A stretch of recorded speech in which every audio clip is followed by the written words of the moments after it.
नमस्कार दोस्तों, मैं कुंदन कुमार आपका स्वागत करता हूं आपके अपने चैनल एसएससी दीप पर। कैसे हैं? आशा करते अच्छे होंगे। आज हम जीके जीएस में टॉप 30 प्रश्न लेके आए हैं, जो प्रीवियस ईयर से संग्रहित किए हुए प्रश्न हैं, जो आगामी आने वाले एग्जाम जितने भी हैं, जैसे SSC, railway, NTPC, UP police, Bihar police, ये सारे प्रश्न एग्जाम में पूछे जाने वाले प्रश्न हैं। इसका अधिक से अधिक प्रैक्टिस जरूर कीजिएगा। अब सीधा हम प्रश्न पे आते हैं। वीडियो शुरू करने से पहले आपसे रिक्वेस्ट है, वीडियो को शुरू से अंत तक जरूर देखिएगा। वीडियो अच्छा लगे तो लाइक और कमेंट कर दीजिए। चैनल पे नए आए हैं तो प्लीज़ सब्सक्राइब कर लीजिए चैनल, और दोस्तों को शेयर कर दीजिए। बेल आइकन कॉल सेट पे जरूर डाल दीजिएगा। क्वेश्चन नंबर 1, इंद्रधनुष में सबसे ऊपरी भाग में कौन सा रंग होता है? इंद्रधनुष में हम लोगों को पता है कि कौन सा रंग होता है, 7 रंग होता है।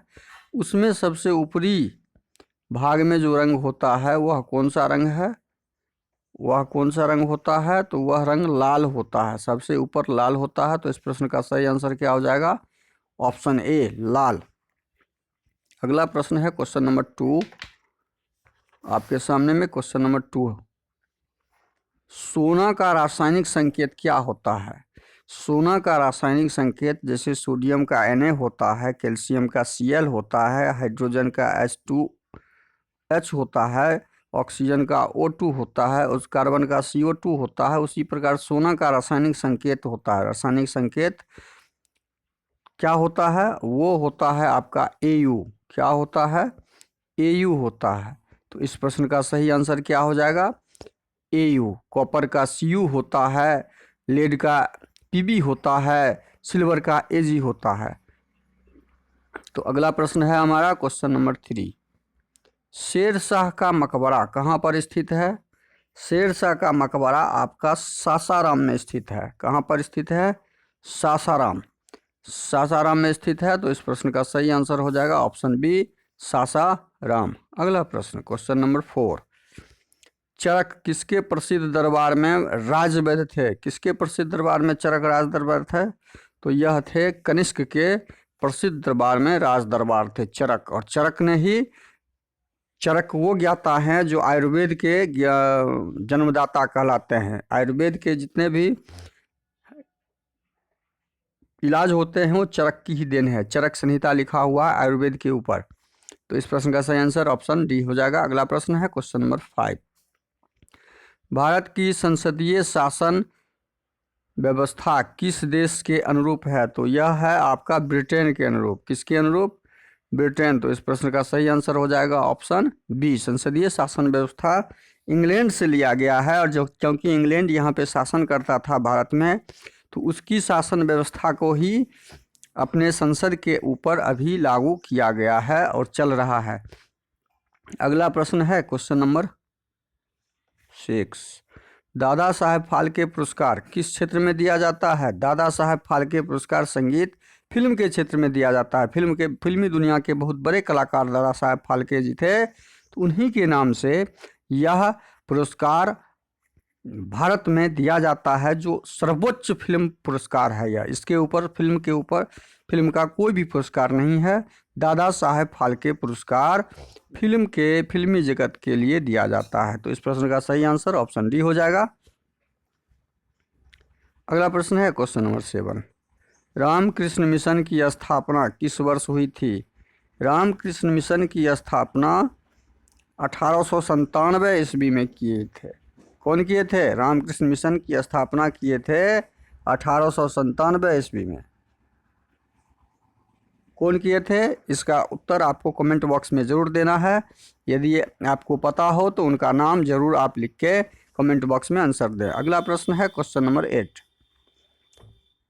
मोतियों का द्वीप किसे कहा जाता है? मोतियों का द्वीप जो बोला जाता है, बहरीन को बोला जाता है, क्योंकि वहाँ पे मोती ही मोती अधिक से अधिक पाए जाते हैं। मोती का पहाड़ है। मोती एक खनिज पदार्थ होता है। पहाड़ जैसे लोहा खनिज है, वैसे ही मोती भी एक खनिज पदार्थ है। उसका पहाड़ होता है, जमीन के अंदर पाया जाता है तत्व, और उससे मोती तैयार किया जाता है। तो इस प्रश्न का सही आंसर ऑप्शन सी है। अगला प्रश्न क्वेश्चन नंबर 9, हवाई जहाज का निर्माण किसने किया था? हवाई जहाज का निर्माण राइट्स ब्रदर्स ने किया था। Rights brothers. किसने? राइट ब्रदर्स ने खेल खेल में हवाई जहाज का निर्माण किया और कुछ ही दूर ही सही, लेकिन वो हवाई जहाज जमीन को छोड़ के हवा में उड़ा था। अगला प्रश्न है क्वेश्चन नंबर 10। दिल्ली की स्थित जामा मस्जिद को किसने बनाया था? दिल्ली में जो स्थित जामा मस्जिद है वो शाहजहां ने बनाया था। शाहजहां बहुत बड़े बड़े चीज़ बनाए थे, लाल किला बनाए थे, ताजमहल बनाए थे। अगला प्रश्न है क्वेश्चन नंबर 11। तीसरी बौद्ध सभा का आयोजन किसके शासनकाल में किया गया था? तीसरी बौद्ध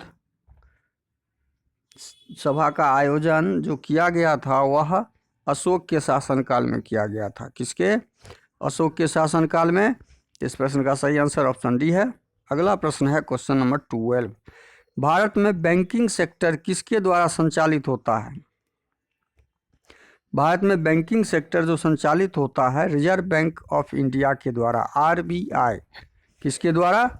आरबीआई के द्वारा। और आरबीआई की स्थापना कब हुई थी? इस प्रश्न का उत्तर आपको कमेंट बॉक्स में देना है कि रिजर्व बैंक की स्थापना कब की गई थी। और इसका हेड ऑफिस मुंबई है। यह हमने हेड ऑफिस के बारे में जानकारी दे दिया, लेकिन इसकी स्थापना के बारे में आप लोगों को जानकारी देना है। कमेंट बॉक्स में आप जरूर इस प्रश्न का रिजर्व बैंक की स्थापना कब हुई थी का आंसर कमेंट बॉक्स में आप दीजिएगा। अगला प्रश्न है क्वेश्चन नंबर 13। भाषाओं का संबंध संविधान की किस अनुसूची से है? यह आपका 8वीं अनुसूची में है। शुरू में जब संविधान बना था उस समय भाषा हमारे 8वीं सूची में था, अभी भी 8वीं सूची में है। उस समय भाषाओं की संख्या 18 थी, अभी 22 है।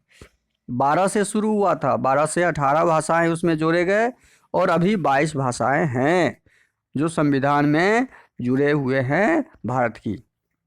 अगला प्रश्न है क्वेश्चन नंबर 14।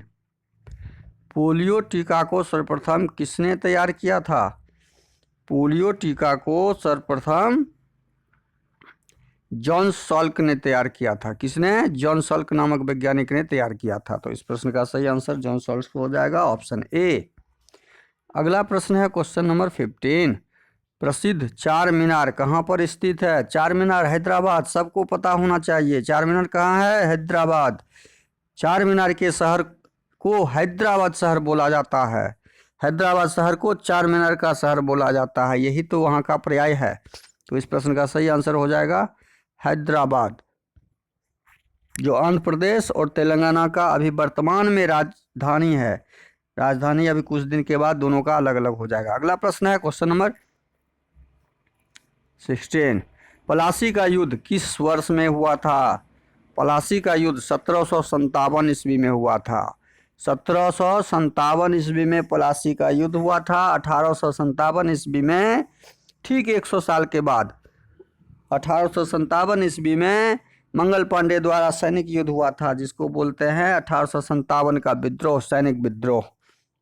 पहला स्वतंत्रता संग्राम विद्रोह हुआ था 1857 ईस्वी। और 1957 ना होके ठीक 10 साल पहले, मतलब 100 साल के गैप में एक क्रांति हुई जिसके कारण हमारा देश आज़ाद हुआ। और 1947 में 10 साल पहले, 100 साल से 90 साल के बाद हमारा देश आज़ाद हुआ। अगला प्रश्न है क्वेश्चन नंबर 17। भारत का सबसे अधिक चाय उत्पादक राज्य कौन सा है? तो सबसे अधिक चाय का उत्पादन जो करता है वह राज्य है असम।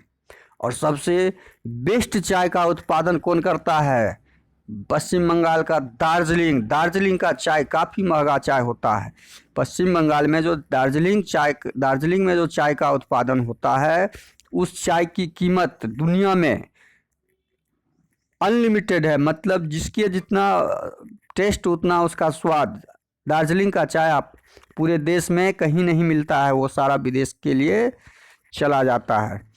अगला प्रश्न है क्वेश्चन नंबर 18। समुद्र की गहराई मापने के लिए किस यंत्र का प्रयोग किया जाता है? फेदोमीटर।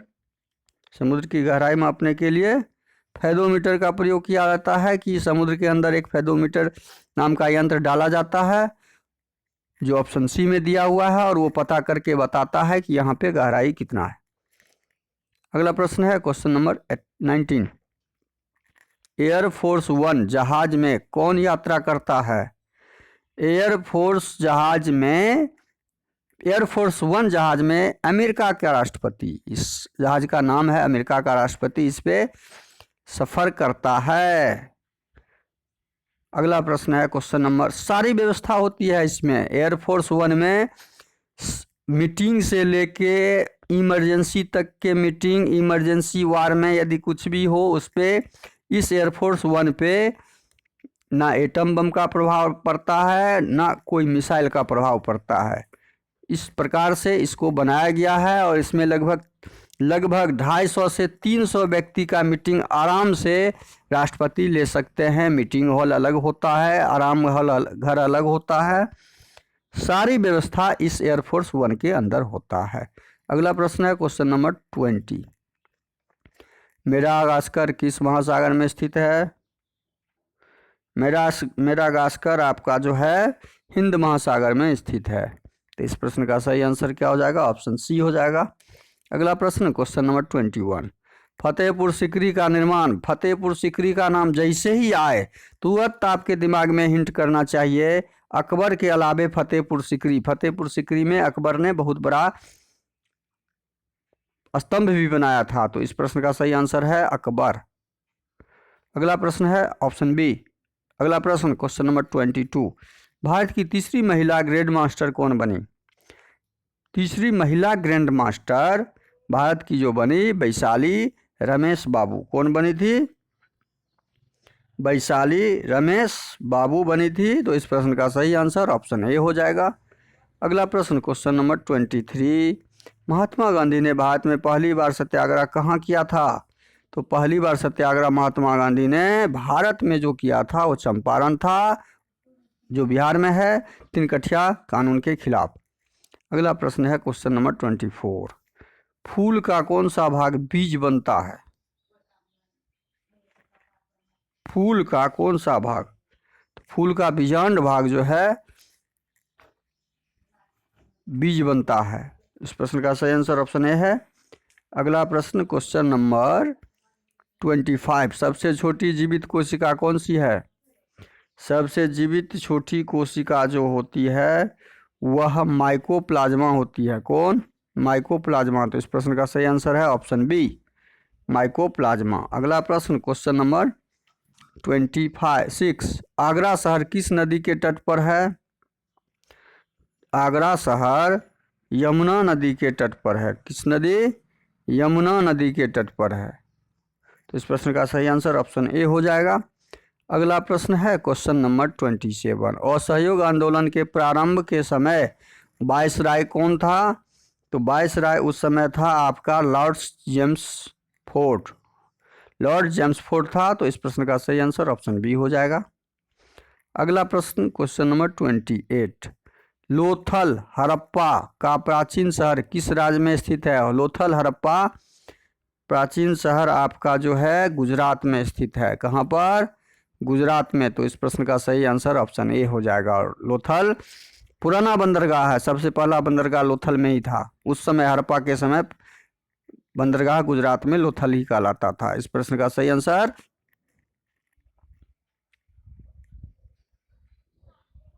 ऑप्शन ए हो जाएगा।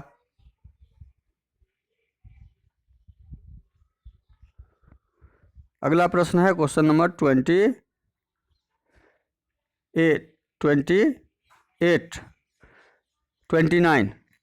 स्टैच्यू ऑफ यूनिटी किस राज्य में स्थित है? स्टैच्यू ऑफ यूनिटी आपका गुजरात में स्थित है। तो इस प्रश्न का सही आंसर हो जाएगा ऑप्शन ए। और आज का अंतिम प्रश्न, जापान की मुद्रा क्या कहलाती है? जापान की मुद्रा येन कहलाती है। तो इस प्रश्न का सही आंसर ऑप्शन डी हो जाएगा। वीडियो शुरू से अंत तक जरूर देखिए। वीडियो अच्छा लगे तो लाइक और कमेंट कर दीजिएगा। चैनल पे नए आए हैं तो प्लीज़ चैनल को सब्सक्राइब कर लीजिए। दोस्तों को अधिक से अधिक शेयर कर दीजिए। बेल आइकन को ऑल सेट पे डालना मत भूलिएगा। बेल आइकन को ऑल सेट पे जरूर डाल दीजिए ताकि सुबह के समय आपको नोटिफिकेशन आ जाए। थैंक यू, धन्यवाद। जय हिंद, जय भारत।